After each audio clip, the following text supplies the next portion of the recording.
வணக்கம் மக்களே.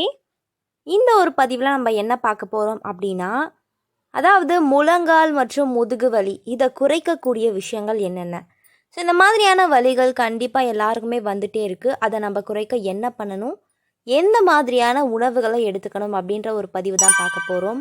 நம்ம சேனலை நீங்கள் இப்போ தான் ஃபஸ்ட் டைம் பார்க்குறீங்க அப்படின்னு சொன்னால் மறக்காமல் சப்ஸ்கிரைப் பண்ணிவிட்டு சைடில் இருக்கக்கூடிய பெல் ஐக்கானை கிளிக் பண்ணிக்கோங்க. இது போன்ற தகவல்கள், ஆரோக்கியமான விஷயங்களை தினம்தோறும் பார்க்கலாம்.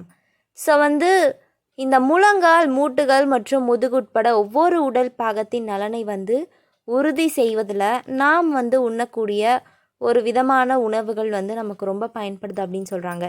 ஸோ உணவு உட்கொள்வது நம்ம பசிக்காக மட்டும் கிடையாது, ஆரோக்கியத்திற்காக தான். நமது உடல் எவ்வாறு காயங்களை தக்க வைத்து கொள்ளலாம் மற்றும் எந்த வகையான நாள்பட்ட முழங்கால் மற்றும் முதுகு வலியை அது தீர்மானிக்கும். ஸோ எந்த மாதிரியான பிரச்சனைகள் வரும் முதுகு வலியால் அப்படின்ற ஒரு தகவல் தான் பார்க்க போகிறோம். ஸோ இந்த ஒரு பதிவை முழுசாக ஸ்கிப் பண்ணாமல் பார்த்து முடிச்சுடுங்க. இது போன்ற பல்வேறு விஷயங்கள் நம்ம தினம்தோறும் பார்க்கலாம். ஸோ முதல் விஷயம் என்ன சொல்கிறாங்க அப்படின்னா, நமக்கு முழங்கால் மற்றும் முதுகு வலியை குறைக்கக்கூடிய உணவு பட்டியலில் முதல் சால்மன் மீன் சொல்ல வராங்க. ஸோ கொழுப்பு நிறைந்த மீன்கள், சால்மன், டுனா மற்றும் மத்தி போன்ற கொழுப்பு நிறைந்த மீன்களில் ஒமேகா 3 கொழுப்பு அமிலங்கள் நிறைஞ்சிருக்கு. அவற்றில் அலர்ஜி எதிர்ப்பு பண்புகள், உடலின் அளவீடுகளை கட்டுக்குள் வைத்திருக்கும். அதே வேளையில் நிறைவுறா கொழுப்புகள் மூட்டு வலிகள் மற்றும் உடலின் விரைப்பு தன்மையை குறைக்குது. ஸோ நம்ம இந்த மாதிரியான உணவுகளை எடுத்துக்கணும். மீன் வைட்டமின் டியின் சிறந்த மூலமாகும். இது ஒரு அத்தியாவசிய ஊட்டச்சத்து கூட அப்படின்னு சொல்கிறாங்க. அதன் குறைபாடு பார்த்திங்கன்னா முழங்கால் மற்றும் முதுகு வலியை மோசமாக மற்றும் கீழ்வாதத்தை கூட ஏற்படுத்துமா.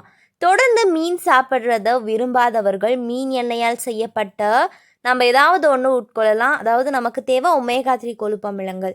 ஸோ அடுத்த விஷயம் என்ன அப்படின்னு பார்த்தீங்கன்னா ஆலிவ் ஆயில். ஸோ இந்த ஒரு ஆயிலால் செய்யப்பட்ட விஷயங்களை நம்ம எடுத்துக்கிறது. கூடுதலாக நம்ம பார்த்திங்கன்னா நமக்கு வீக்கங்கள் ஏதாவது இருந்துச்சுன்னா நம்ம மீன் எண்ணெயை பயன்படுத்தலாம் அப்படின்னு சொல்கிறாங்க. ஸோ முழங்கால், மூட்டுகள் மற்றும் முதுகு உட்பட ஒவ்வொரு உடல் பாகத்தின் நலனை உறுதி செய்வதில் நாம் உண்ணும் உணவு ஒரு விதிவிலக்காக இருக்குது அப்படின்னு சொல்கிறாங்க. ஸோ நமது உடல் எவ்வாறு காயங்களை தக்க வைத்து கொள்ளலாம் அப்படின்னு பார்க்கும்போது இந்த மாதிரியான விஷயங்களை கண்டிப்பாக நம்ம எடுத்துக்கணும். முழங்கால் மற்றும் முதுகு வலியை குறைப்பதில் நிரூபிக்கப்பட்ட செயல்திறனை கொண்ட உணவுகள்லாம் அப்படின்னு சொல்லும் போது கண்டிப்பாக இது பயன்படுது. ஸோ ஆலிவ் எண்ணெயில் அதிக வெப்பநிலைக்கு சுமார் ஒரு 410 டிகிரி சூடாக்க வேணும் அப்படின்றத நினைவில் கொண்டுங்க. ஏன் அப்படின்னா இது நம்ம இந்த மாதிரி சூடு பண்ணி நம்ம அப்ளை பண்ணும்போது இந்த மாதிரியான விஷயங்கள்லாம் நமக்கு சீக்கிரமாக சரியாக போயிடும். அடுத்த விஷயம் பார்த்திங்கன்னா காய்கறிகள்.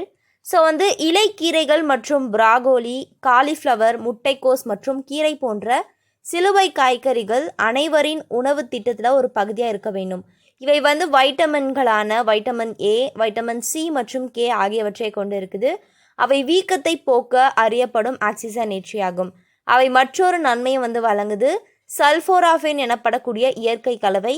இது மூட்டு வலி மற்றும் வீக்கத்தை ஏற்படுத்தக்கூடிய நொதியை தடுக்குது. பச்சை இலை காய்கறிகள் நார் சத்து உங்களுடைய நல்வாழ்வை மேம்படுத்தும் அப்படின்னு சொல்கிறாங்க. அடுத்த விஷயம் பருப்பு வகைகள்.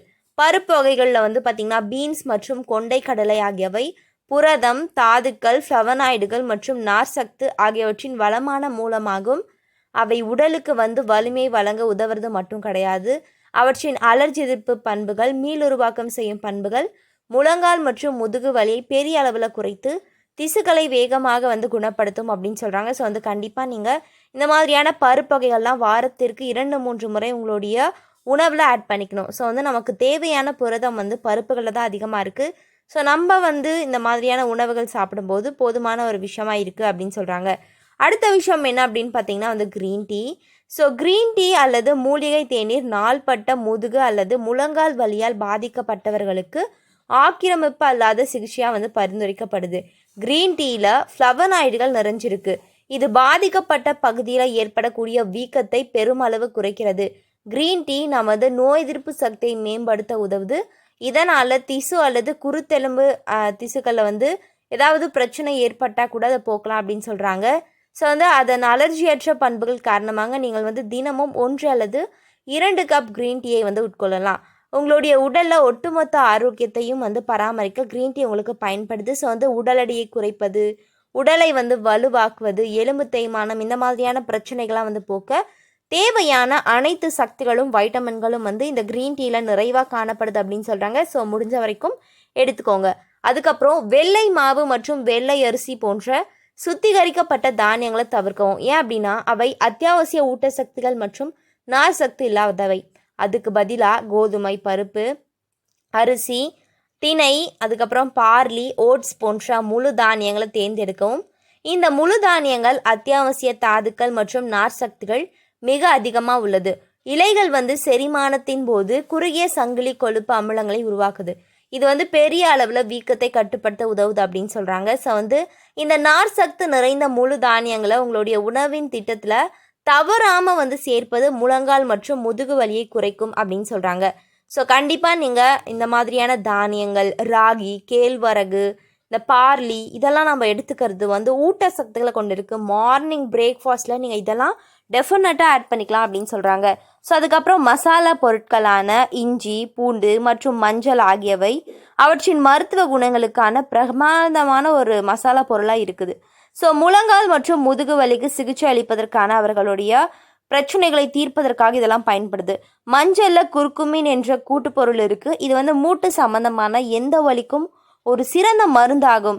இஞ்சி மற்றும் பூண்டு அலர்ஜி எதிர்ப்பு பண்புகளை வந்து வெளிப்படுத்துது.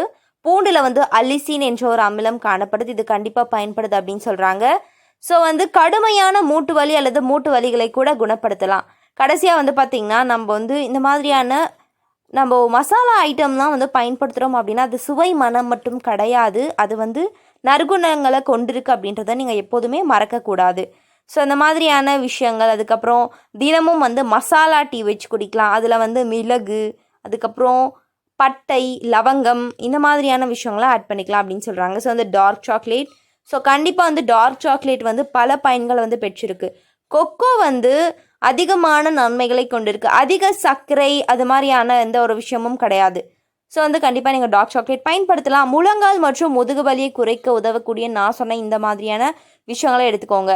ஸோ காலை உணவாக நீங்கள் தக்காளி மற்றும் முட்டையுடன் கூடிய ஒரு விஷயத்தை எடுத்துக்கலாம். அதுக்கப்புறம் மத்தியானம் புதிய பழங்கள், அதாவது பருவ காலத்தில் என்ன மாதிரியான பழங்கள் நமக்கு கிடைக்குதோ அதை நீங்கள் ட்ரை பண்ணலாம். ஸோ மதிய உணவில் வந்து நீங்கள் 1 கப் வந்து பருப்பு கீரை, அதுக்கப்புறம் வந்து பழுப்பு அரிசியால் செய்யப்பட்ட சாதம், கேரட் மற்றும் 1 கப் தயிர் இதை எடுத்துக்கலாம்.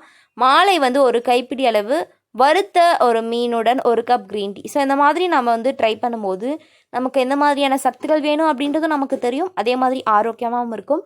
இது போன்ற தகவல்கள், ஆரோக்கியமான விஷயங்களை தொடர்ந்து பார்க்க நம்ம சேனலை மறக்காமல் சப்ஸ்கிரைப் பண்ணிக்கோங்க. நன்றி, வணக்கம் மக்களே.